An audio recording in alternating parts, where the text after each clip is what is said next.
thing when I was growing up, like I feel like I heard people now it's All right, 6:30. Did you hear back from Ms. Lewis? No. Okay. All right. Well, Usually hear a little. we'll go ahead and march on.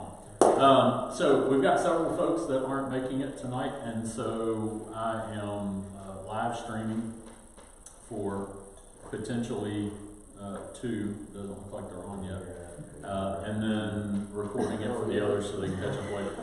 So tonight, I was telling Mr. Mike, I think I over-planned.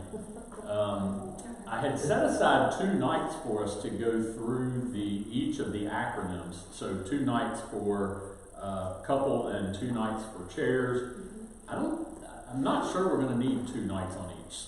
If we do, that's fine. If we don't, we're okay with that as well. But tonight, the goal is to get through at least COU, and then if we get through PLE as well, then that's totally fine. But instead of me teaching this, I thought it would be beneficial to have some ladies who have been through this material several times, who have not only helped other people understand it, but who have worked on it in their own marriages, to have them share. And I've got some questions I'll ask as we go along to try to maximize picking their brain. But the 3 ladies are Miss Rebecca, I think most of y'all are familiar with her, and Miss Laurie, most of y'all are familiar with her, and Miss Laurie. And no, I'm not going to distinguish. I'm just going to say Miss Laurie, and they have to guess which is which. But Jordan and Laurie are our missions-supported church planting effort down in Sunbury, and so they actually don't live all the way to Sunbury. They actually really wanted to be as close to gospel as they could, and so they bought a house on this side of 71. So they're only about a 30-minute drive to their house. We've been there several times and really enjoyed their fellowship, and I have a lot of respect for their marriage and them seeking to honor God and how they operate in their marriage. And so I invited them, Laurie tonight, and Jordan when we get to the guys part. I'm going to ask them to just go ahead and come on up and find a seat wherever that may be. And, well, one of these 3. And we'll do a quick review of the acronym as a group, and then we'll break into asking them some questions. I do have a couple of books to give away. We'll try to do that in a fair and efficient way. All right. Yes, in case we crack. There are tissues on the table. That's right. I got it. We're trying to lock in on yours. You have been around my husband very long. All right. So, He's gonna make me cry. real quick, Dustin, what is the concept of love and respect? The book we're reading. Give me the gist of why the title. How does that tie into anything? It's the 2 parts of a marriage. It's the male part, the female part. Not saying the marriage is a male or a female, but men see things one way and they desire one thing, and women see things another way and they desire another thing that motivates them. So the love would be women, how they see things in pink, and that's what motivates them. That's what they strive for. Then on the opposite side, you have the blue that men see, and then they have respect is what they strive for. That's the thing that motivates them. Okay. All right. Good. And is this just a really good idea that Dr. Eggerichs came up with, or is this biblical? All right. Point it out to me. Like where? How do we know? 5:33. Genesis 5:33. Good. We have literally the verse that says exactly what Dustin was just talking about. Good. So after we've gone through understanding men and women are different, one is not wrong, they're just different. We need different things. Then we got into what are some of the pushbacks and the but what about this? And we covered that last time and addressed that. And we want to just be a practical help now. That the whole second half of his book and the last nights that we have in our study are really just aimed at trying to be a real practical, hands-on, okay, I understand the concept, I think, but what do I do with it? And so that's where we want to spend our time. So there's an acronym given for men for us to try to understand these strange creatures called wives. And he gives us what acronym? What is the word that he gives us to understand and try to remember and have some clues on how to show love to our wives? Couple. Okay, good. And what do those letters stand for? What does C stand for? Closeness. Closeness. All right. And then O stands for openness. U stands for understanding. P stands for Peacemaking. peacemaking. All right. Nate's quizzed out. L stands for loyalty. All right. Miss Linda's quizzed out. And E stands for Esteem. Esteem. It's esteeming in the face, is what Jesse's saying. That's good. I like that. So, what is it, babe? Okay. All right. Esteem. All right.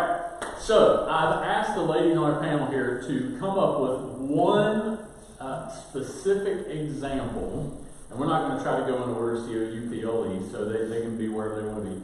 One specific example from their own life, something that they, as they read this book, they realized, I don't know that I would have put it in those words, or I don't know that I could have articulated it that way, but now that I've seen it in writing, I recognize this is one that my husband has done well. This isn't one that I had to help him with. This is one that he did, and boy, it really was meaningful to me, and it's been helpful to us. So, ladies, if you would, Miss Rebecca, since you're on that side. Go ahead. It's all right. Since you're the oldest. Just No, like, I would never. yeah, of course you would. It's fine. Everybody say that. Okay. Share with us which example you came up with, and then we'll come down to the Laurie's. Okay. Do I have to pick just one? I have two really short ones. We'll do one, Okay. and then if we have time, we'll Sure. come back. Okay, so then I guess the best out of this that like immediately pops, if you ask, falls under loyalty. I don't ever remember us being at any ministry that Stephen has not made a practice of calling me or texting me when a lady shows up at the church and he is there on his own. And the question is always, would you like me to go somewhere else, or can I put you on speakerphone while that lady is in the building?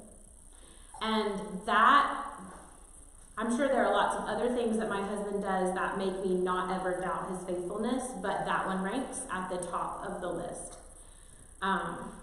So I'm beyond grateful, not just because it's faithfulness to me, but that is faithfulness to the character of him as a man, as a pastor. It's faithfulness to the reputation and character of a church and a community.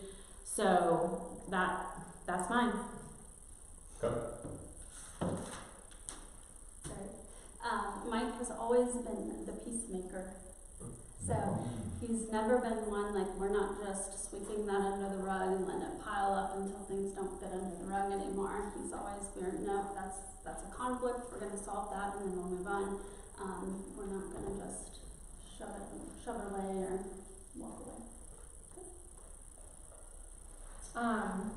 The one that I thought of with Jordan was he has always prioritized time together. So closeness, I guess that could fall under loyalty as well. But I remember even from the very beginning, like we had one day off a week, and that day he was not distracted. Like he was involved, he was invested like in our time together, and he was like super present. And to this day he still is. Like when he's home on that day, it's just all family stuff, and there's never this like temptation where like, okay, I'm gonna go do this XYZ or whatever. He's always right on point and spending time together. Very cool. All right. That didn't take long. So if you have a second, go ahead, Mr. Ray. Okay. I think this falls under closeness. I don't do crowds well, which may surprise some of you, but I'm not a crowd person. And I have, from the moment we got married, always been able to find literally a picture of Jesus when it talks about he keeps you under the shelter of his wings. That's exactly what it feels like to be in a crowd with my husband. I can easily tuck right behind his left arm. If we are in a large crowd where there are a lot of people, some credit to my dad, but I was taught as a child in a store, you have two options: finger in the belt loop, finger on the grocery cart. There are no other options.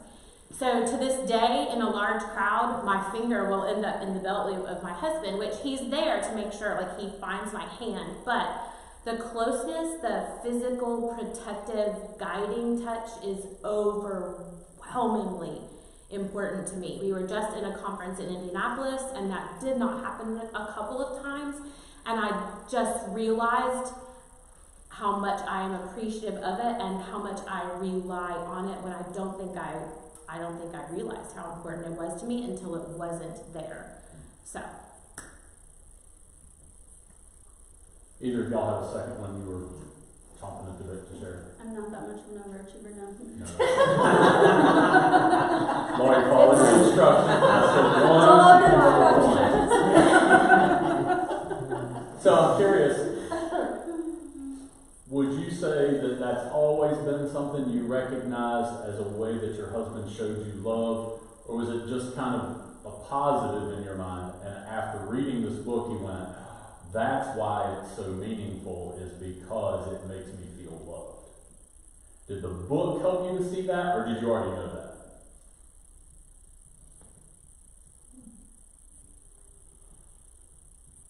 The book might help you consciously realize it, Yes. but I definitely feel like I sensed that love because of just. the And fact that's that what my it's question there. was. Did the book help you go, oh, that's I why? think so. Yeah. Yeah. Okay. Yeah. You sure? Yeah. Okay. Makes you analyze it. Yeah. All right, second question. Please come ready with one specific example from your own life where there was something that you were longing for, you felt like you were missing, that you had to work to help your husband understand. Something that he didn't already naturally do, and so there was some discussion, some explanation, some way that he had to come to an understanding of that. And this could be that he was very willing to, it was just not a natural thing he already did, and you had to be involved in helping him grow in that as a husband. Only one thing, Pastor Stephen. Yeah, one. Because I think we can find I've got a so few. The biggest one. The biggest one. Just go with the biggest one. I would say that mine was helping him understand the importance of my seeing him think that the work I did at home was important. So I knew that he thought it was important. He's the one that said, I would not like you to work the first year that we're married. Obviously, he thought it was important for me to be at home and to work at home. But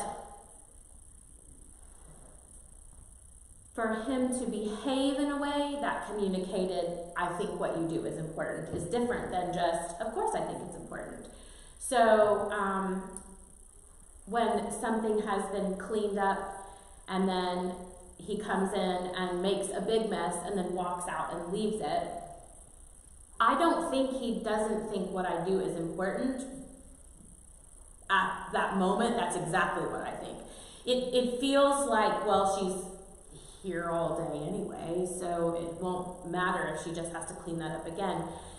So in helping him understand, I know that deep down you understand the work I do is important, but to trash the work that I did so that I can do more work that you think is important, not exactly.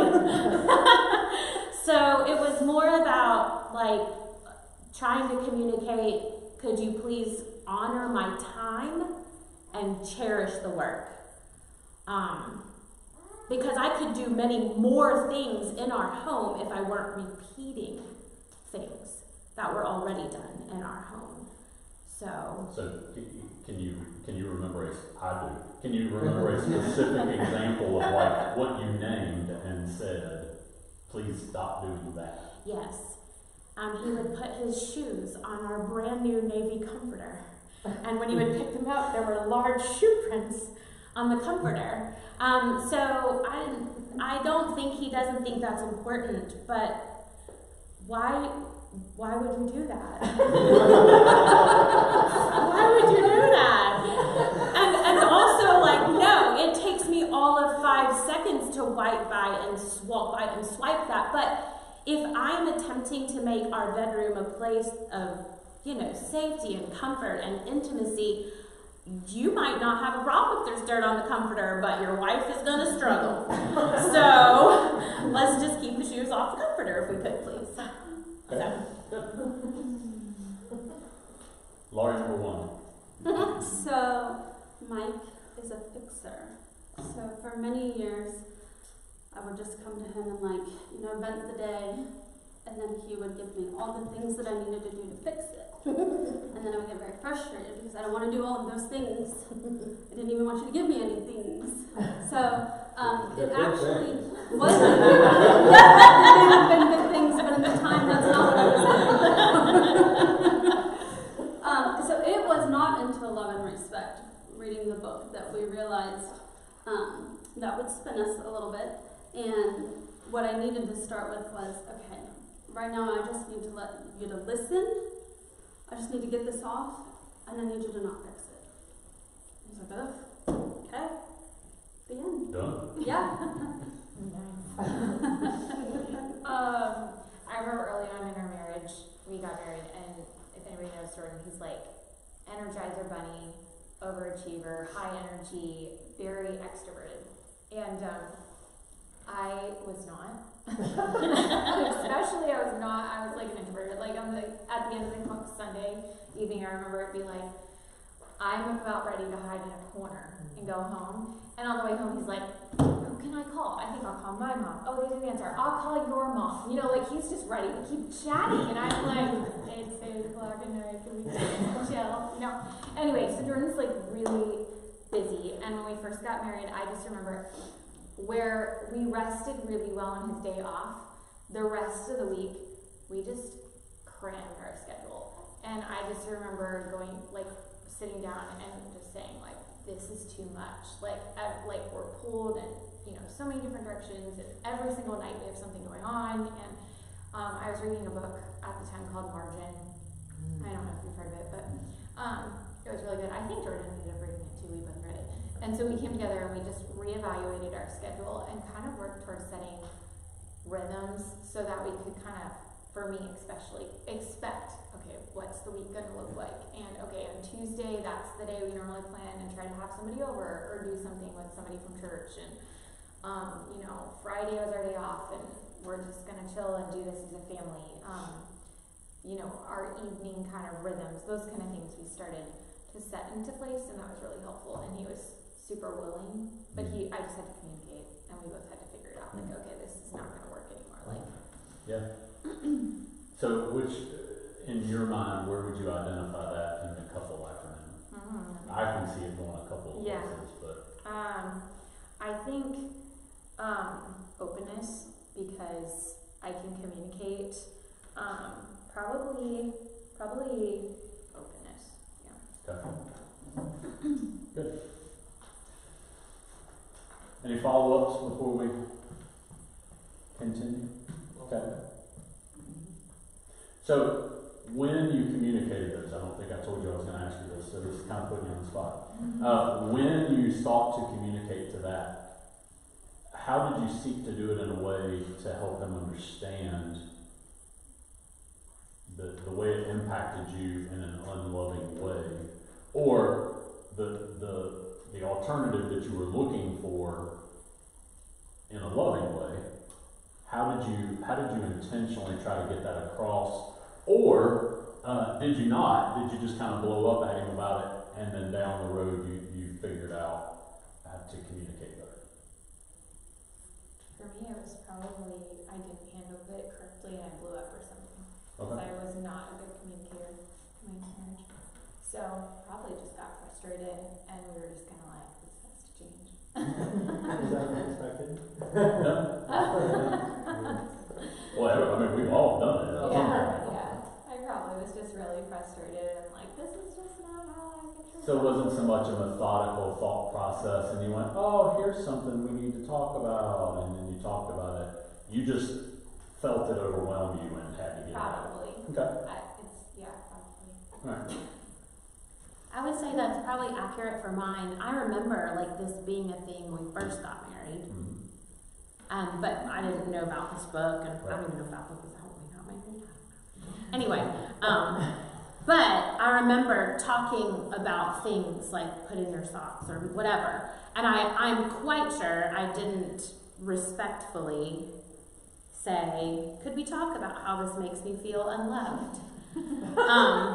So this time around, that particular thing just happened to be in the throes of MLC doing this book. So it was when we were doing our question evaluation together. And those are great to do, but it seems like you can never think of the thing that needs to be discussed when you're asked the question. It just is more like, I can think of this thing in the middle of this very hard circumstance. And so that's the real struggle. But this time it was just intentional because we were in the middle of evaluating through questions that were assigned for MLC. So that's how it came up for us. Okay. Yeah. So 100% I blew up on him. Yep. And then the book came along and saved us. Okay. Good.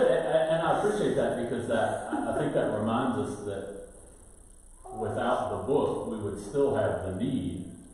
We would still feel the pressure. We just maybe don't understand what's going on and how to address it. So that's good. Okay.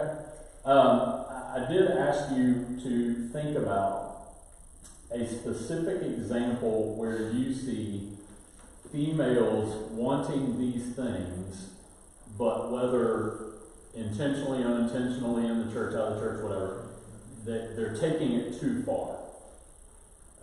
Where ladies are wanting to be loved, but they're trying to be loved by carrying these principles to an out of balance extreme.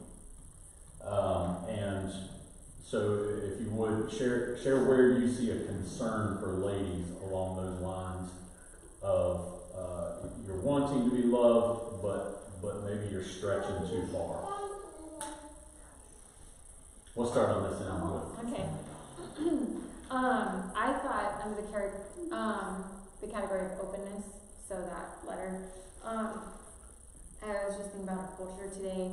We were even talking about this in our ladies group at our church on Monday, because we were going through James and it talks about like our tongue and how we use it.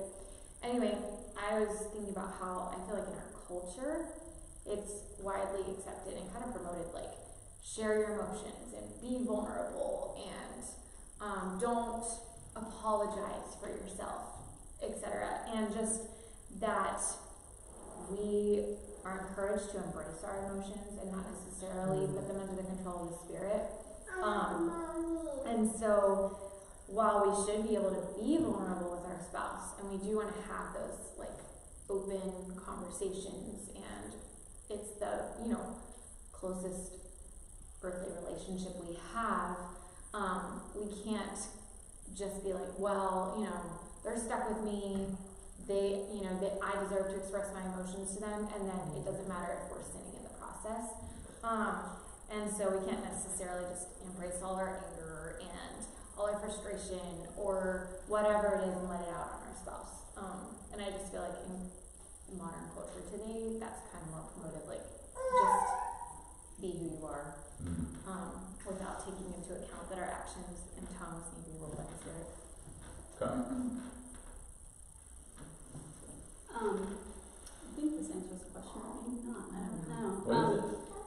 I think, maybe I misread what you wrote, but for me it was... No, you did fine. Thank you. Think on your feet. I was thinking to be treated as the queen of the home. I want you to esteem me, I want you to put me on this high pedestal and do all these things, but then that flip side of that is not treating you, I mean it's king, but not really, to give you the authority of the home that you deserve as the flip side of that, in that, you know, as he says, the 51%, they're not willing to give that authority with kind of the esteeming part, I guess. I'm just gonna say it, it is what it is. We really want our husbands to be loyal. I can't think of a single woman who doesn't. A lot of my concern is for young women and wives who want loyalty from their husband in all areas, his time, his conversation, his eyes, but they're perfectly okay with showing the things that belong to him to everybody else. Can you be more specific? Dressing immodestly is Yes. what you're, yeah. Yes. So they want faithfulness and loyalty from him, that he would not look at other women, that he would not think about another woman who passes him dressed immodestly, yet they're okay with displaying the things that belong to their husband out for everyone to look at. There it is. Oh, okay. There it is. There it is.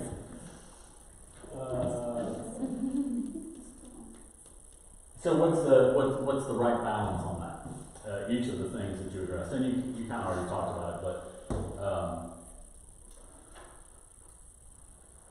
help us as men understand how can we take that issue that you brought up, where maybe our wife is going out of bounds with it. How can we rightly understand what's needed from the female perspective so that we're able to help meet that need, but in the righteous way? So as a young woman, as a woman period, we have zero understanding about the visual engagement that happens for a man.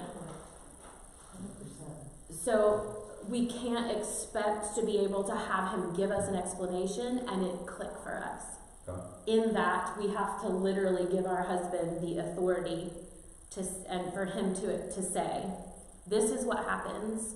You may not understand it. You don't have to understand it. I'm asking you to honor it.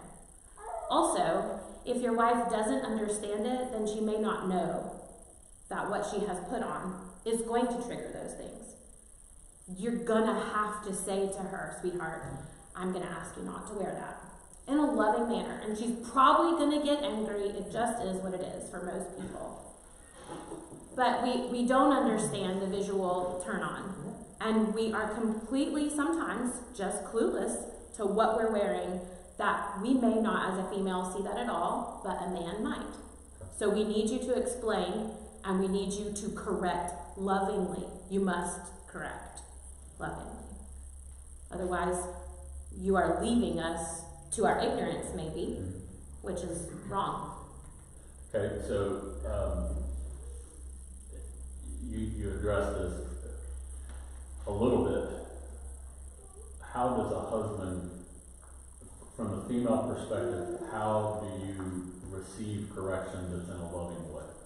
Like what would a man do to convince you this is done in love, I want to treat you the way you need to be treated, and so here is what I'm offering? What's the best effort that a man can give in doing that?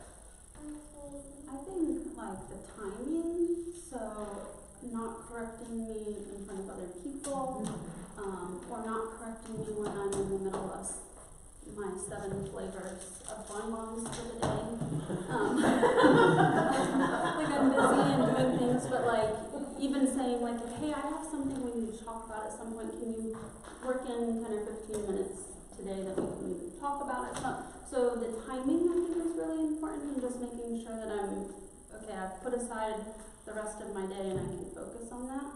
I think that goes a long way. And then, I mean, it's just going to be a hard conversation most of the time, but just saying, like, this is a problem, and I'd like to work with you to come up with a solution, and making it more of a, like, we are going to find a solution and not, you're going to do this type Okay. of thing. I think too, a clear communication of his true and honest, like genuine love and desire for her. And I don't want anybody else to have access to that thing. Okay. Like, God gifted you to me. All of you has been gifted to me, and I truly am not willing to share what I love about you, what is beautiful about you, with anybody else. Could you please honor me in not sharing that with others? And you know, if we need to work out like a budget, like maybe he would go through the budget and be like, I have 75 extra bucks. I'll go with you. I don't have to go with you. I would recommend you take your husband with you. If this is a struggle, you're going to maybe need some pointers, right? But to lovingly communicate his love and desire and appreciation for what she has and is, and then helping him to helping her to understand, I don't want anybody else to have access to that. That's mine. Right. That's the one time you can say mine, I guess, right? Mine. And not even just specifically in that instance, but in any area when a husband knows he needs to speak to his wife about that area. Yeah. Anything to add to that? I think they pretty much covered it. I think it's just a lot of, like, I mean, even thinking through, like, emotions, like kind of you were saying, in the height of an emotional instant, it's probably not the best time to be like, hey, you should probably, like, not be emotional about this. So we just need to say, calm down. Just gives you a hug, Is and that then what I'm you're fine. I can't, he's not even, like, you can't even fight with him. He just, like, hugs you, and it's over. He doesn't get frustrated. I just come up to the, like, peaceful wall with all my frustrations, and he's just like, it's gonna be fine, it's gonna be fine. Nice. Anyway, but, like, I think approaching with truth during a calm moment is definitely,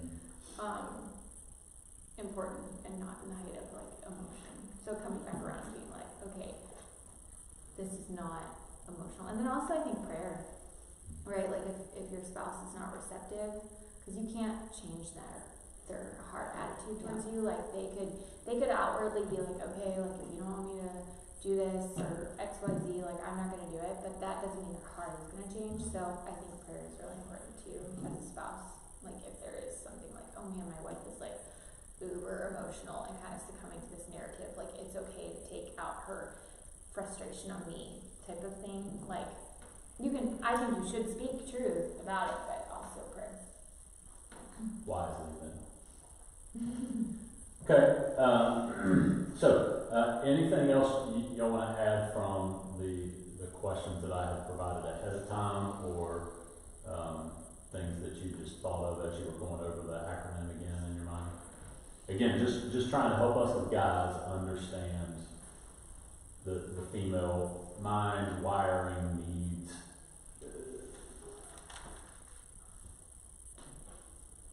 I can add one little thing. Like I grew up in a home that was not very communicative, and I married a heavy, high, like very good at communication person, which was such a gift for me. Like I mean, I remember praying for it like before I was married. Like, Lord, I just want somebody who can communicate well, and the Lord answered that prayer. But I think that's like a huge one as wives. Like we want that communication, and all of these kind of. Like communication is really important, like that face-to-face time, and that willingness to listen. Yeah. Important. So on the communication, I've got to tell the story. So a group of us guys went on a trip this last weekend, and we go to a restaurant for lunch. And we walk in, and the whole upper room of the restaurant, there's no people, all tables and chairs, no people, the lower part's full. So there's a girl that comes walking in, young lady, and she says, "How can I help you?" And so, "Okay, well, we have a party of 6." And she says, "Well, let me go check the kitchen. I'm not sure if I can seat you or not. We might have to wait because they're really busy." "Sure, go ask your question, whatever you need to do." So she comes back and she says, "Yeah, it's going to be about a 10-minute wait. I'm not able to seat you right now." So I tried to kind of, so I said, this might sound like a really stupid question, but there are all these open tables. Are you saying we have to stand up? And this was her answer. "Well, no, that'd be crazy. You don't have to stand up. You can sit down at the table. I just can't seat you right now."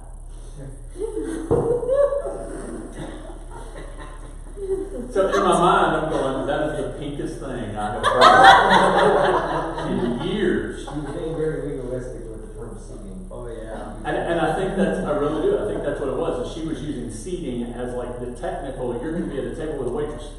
And I just wanted to not have to stand up. I was thinking literally sit down. So, recent communication faux pas with the pink and blue clashing. We got it worked out. We did have seats. And eventually we got food. All right. Play a little defense for us.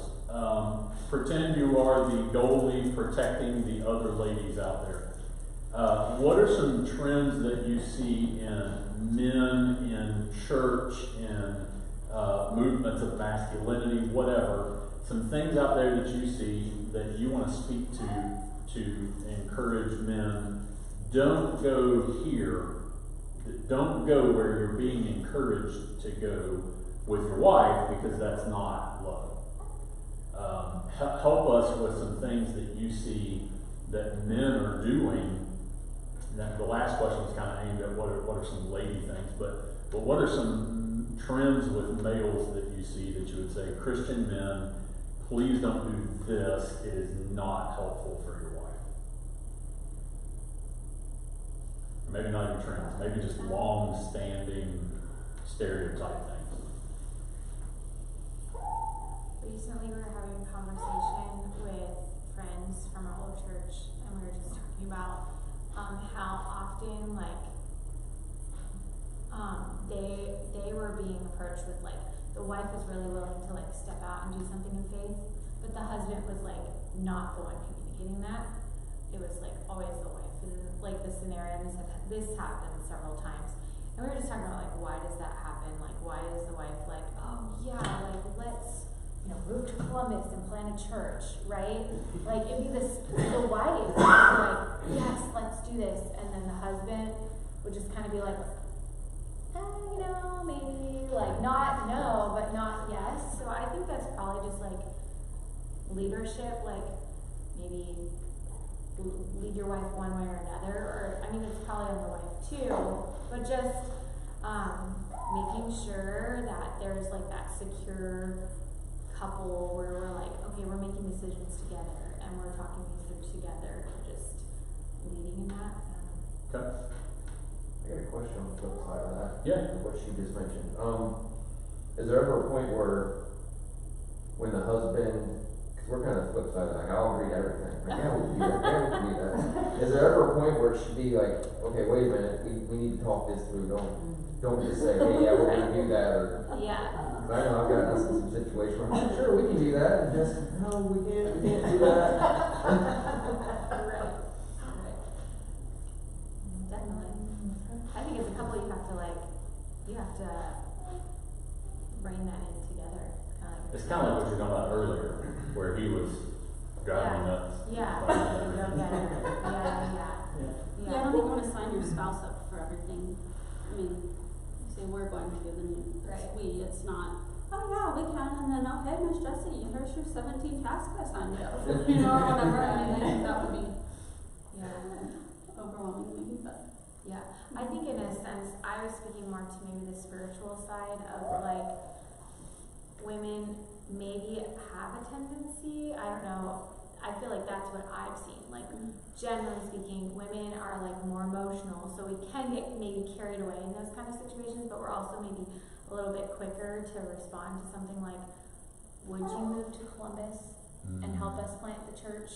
Or, you know, would you sign up and help with X, Y, Z? I was more thinking maybe on the spiritual side of like stepping out of faith, out of your security. I don't know, maybe that's just a personality thing, but I just felt like I've seen it a lot on the women to men spectrum. Okay.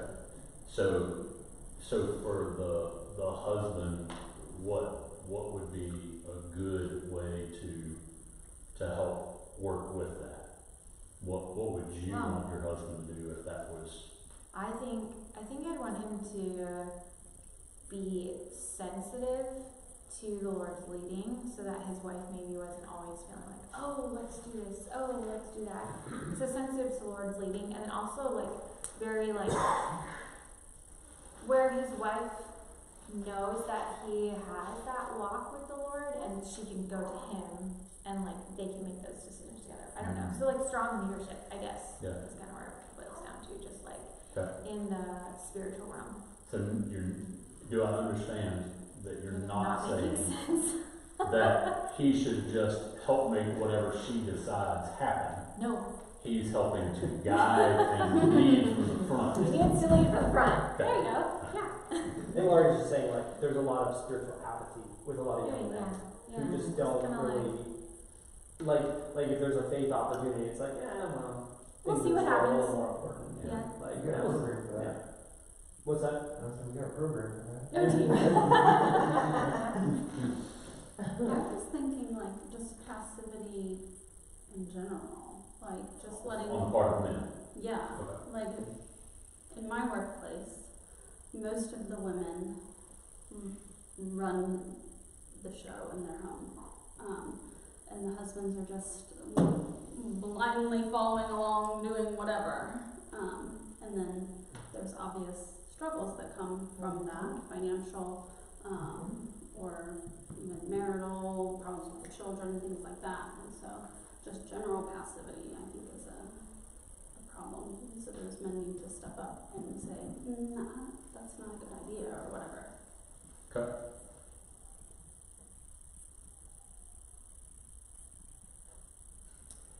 Go ahead. I was gonna Just pivot. spit it out there. I feel like also the men's hands are kind of tied because of our culture as well, so they're not being helped by the The feminism. right, and just the culture in general. Like, so fighting back against the culture is huge. Mm-hmm. Do you get any criticism, Lori, from women, how you and Mike do things as opposed to how the other women do? Do you have any advice for like young ladies when it comes to that? 'Cause I imagine culture probably does. There's a lot of pushback, and you say, well, my husband leads our home. That sounds horrible in our culture today. Like, you're a horrible person. You let your husband lead you around.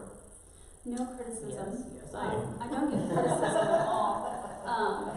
I think some of them are very intrigued a little bit. Like, I don't speak badly of my husband at work, and it is not uncommon for them to husband bash or whatever the case may be.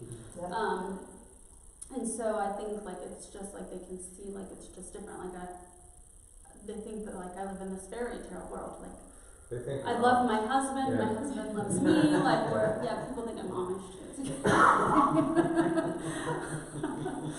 Have they seen the Amish? It's true.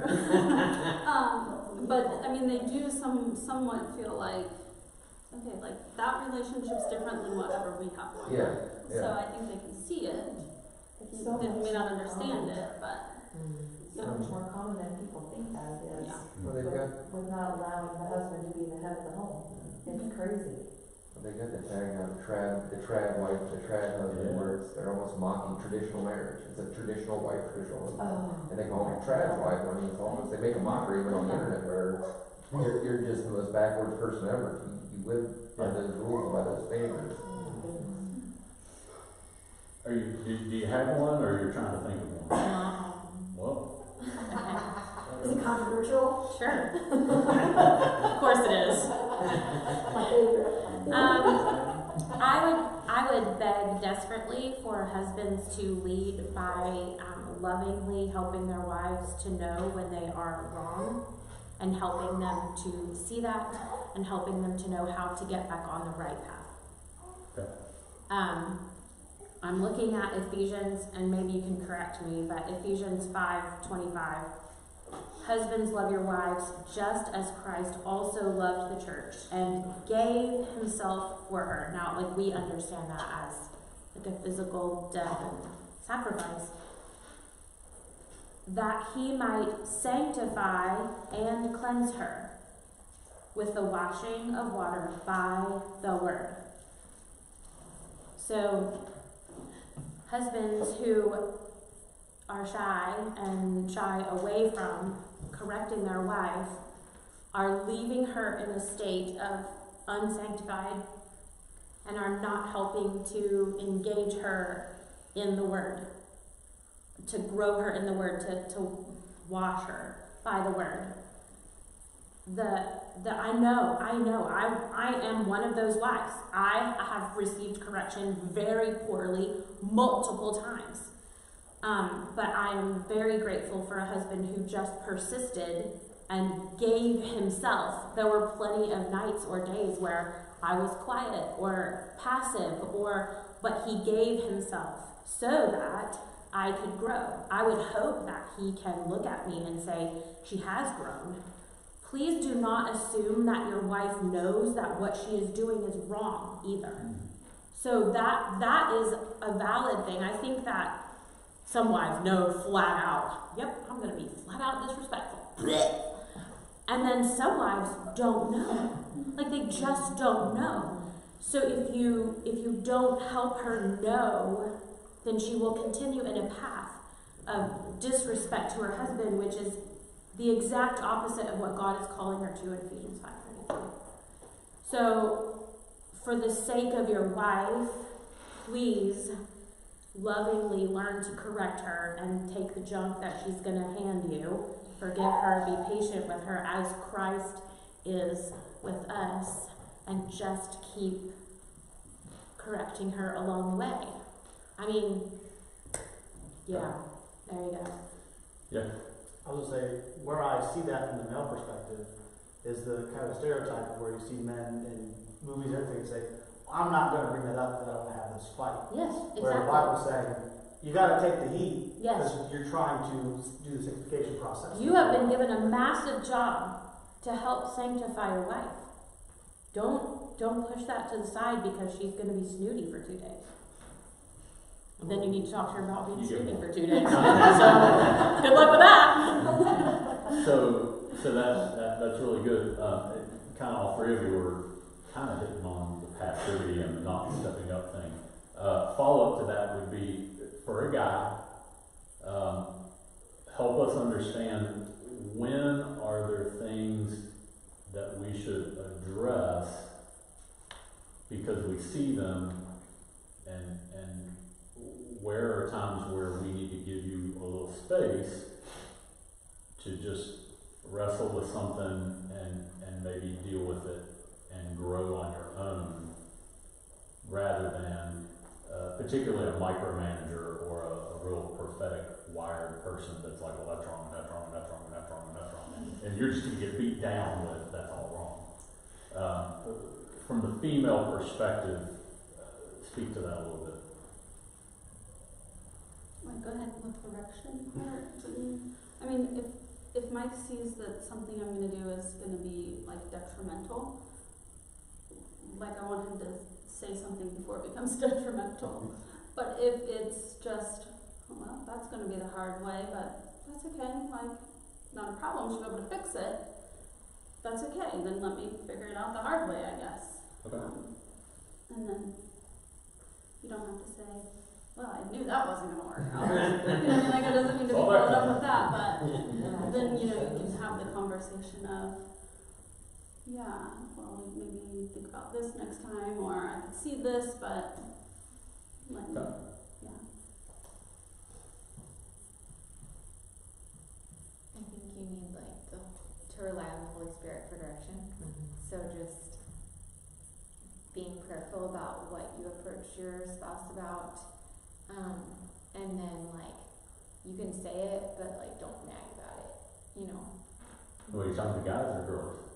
I'm saying guys, Okay. because you said, like, I mean, I know women tend to be more of the naggers, but in this scenario with this question, like, if it's like, you know, I'm gonna confront my wife about, well, she really had an attitude with the kids, and then, well, you know, she didn't get the dinner dishes, and like, you know, whatever, and then this and this and this, like, obviously you need to be spirit-led in what is actually important to address and what is not, but then also, like, say it, and then let, you know, the Holy Spirit work in her life instead of maybe consistently bringing it up.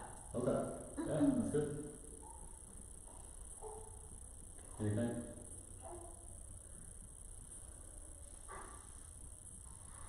Is it a wrong thing? Is it a preferential thing? So, like, I'm thinking, like, as the guide of the home, you've always given me so much liberty about how I do that, yet you are very prophetic, black and white, right or wrong. This is it.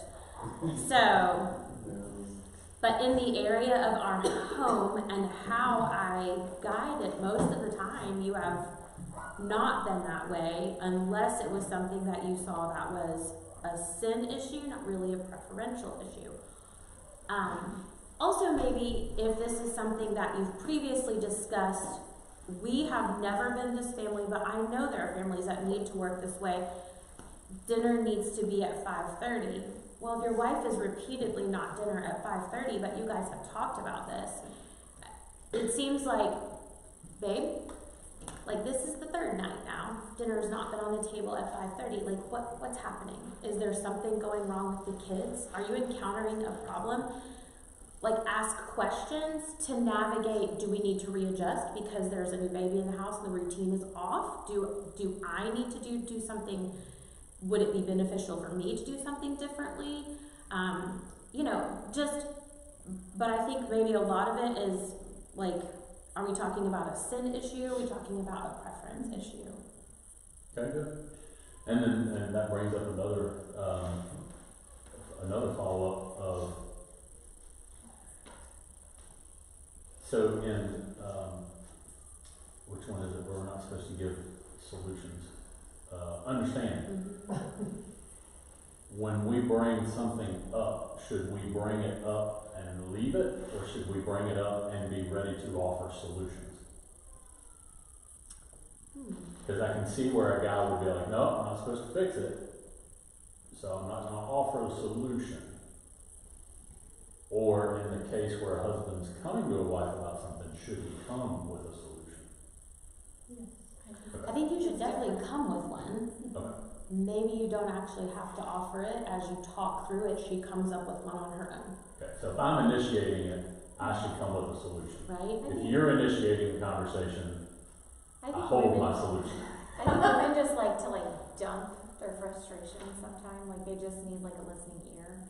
So if they're like the one that's like venting, that's probably why it's saying like, you know, just listen, don't offer Yeah. solutions. But like when you're like, okay, this is a problem, let's try to solve it together. Here, you know, you're the one coming to the table. I feel like a solution is acceptable. Okay. I don't know. Or at least be prepared with it. Anybody else? When this, I guess part one is this is gonna be different for each of you, but like, if there is a hard conversation that has to be had, and the timing is correct, and the husband comes to you,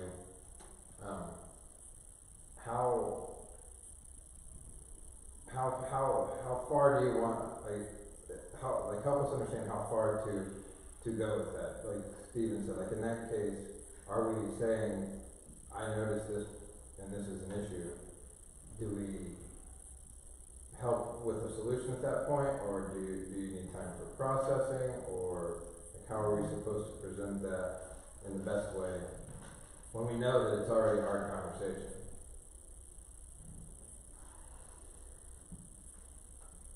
I wish I was like Miss Page. Yeah, no kidding. It depends on what it is, but for me, I probably need some processing time to gather my emotions because I don't mind correction from probably most anybody, but when it comes from my husband, it's more personal. There's failure It's involved. And so I probably need some time to gather myself, before I can logically think through a solution. But that's just me, so, no. Nope, that was gonna be my answer. So if you have a hard conversation, it's a hard conversation. Like, I don't think there's any way around it. The timing could be perfect, but there are so many other factors that play into that. Am I going to follow my emotions? Am I going to let the Holy Spirit reign in those? Like, it's just going to be the hard conversation. My instinctive answer is exactly what Laurie has. I'm going to hear what you have to say. I'm going to need a moment. I can't not have the emotion, but I can have the emotion and choose not to let it reign. So now I have to do the emotion, and now we have to have well, which one wins, the emotion or the logic? So I'm with Laurie. I'm probably just gonna need that encounter. And unless something's just really great about the day, and I don't know, the Holy Spirit just dumped right on top of me when you walked up, I might just have to say, like, I'm gonna need some time to think on that. It's pretty much how it normally goes, right? In your multiple corrections of the day, you probably give her some time to think on it. Well, I think it's interesting that this keeps coming up, and I believe this is the greatest manifestation we have of problem in the Christian community is men who won't have these hard conversations. And I think it's because even if they know they need to, and even if they decide, okay, I'm willing to put up with the heat that comes after, they still are pretty sure they're going to do it wrong. And so there's just this fear of, I'm going to do it wrong, and then she's going to be mad, and we're not going to get anywhere, and there's going to be all the junk. And, so I think if guys had a little more clarity, which I think you've provided, I think it would prompt more of them to maybe have more of these conversations. You're gonna make it worse. Yeah. You're gonna make the problem worse if you don't know how to handle it correctly, This is one area where I feel like maybe men and women have a little bit of equal ground in that, like Laurie said, if you're coming to me with a problem, you have just stamped failure all over what I've just done. I would assume that for a male that is very much the same, and obviously probably way more heavy. But if you've come to me with correction, I'm almost not really hearing I'm not even hearing what I'm doing wrong. I'm really just hearing, you have messed up. And it's not even the way you're saying it. It's just that you even had to come to me, which then means I have failed in this thing. So navigating past that is probably where I would say I struggle the most, is just being able to look at my husband and be like, that's awesome. I failed. He's having to say, you need to work on this. So, yeah. So men need to get out of their mind an expectation that there's any version that the wife's going to be like, okay, thank you. Unless you're Miss Page. It depends on how emotionally invested I am in it. Or what's going on at the moment. At the moment. Correction. Like, if you're correcting me in the middle of, like, me making dinner and taking care of the kids, I'm like, So I timing is can't off. have this conversation right now. But, like, if it's a good time and it's like, hey, I see this.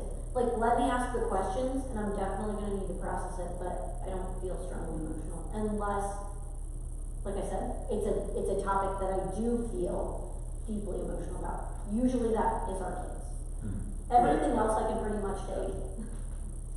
I would say, as a husband, I spend a lot of time trying to gauge the situation and being like, is this she just had a hard day and like this is just the sin coming out right now? It's not like a continuous, constant thing. Or do I say, okay, I've seen this a couple days in a row, and I need to step in and do something and challenge it and say, hey, this needs to not happen anymore. This needs to change. Or what is your heart behind doing this or saying this or acting a certain way? Okay. Good. Yeah, I was gonna say, like, Jordan's really good about, like, saying something almost, like, confrontationally, but he'll, like, ask questions instead of just being like, you really shouldn't, do X, Y, Z, or, like, you did this wrong. Like, it doesn't sound like that when he'll say, when he will say something. So I think your approach can make a difference too. If you're doing it in a way that's like not necessarily like pointing fingers, but more like, okay, you know, how can I help with this? Or I noticed this and I was just wondering, like he'll often say like, put it back on yourself. Like phrase it in a way like, I don't know, like maybe I did something, that's not enabling you. I don't know if that makes sense, but like just the way that you say it makes a huge difference. I don't know. We don't have a lot of times where, and I think it does boil down to like, if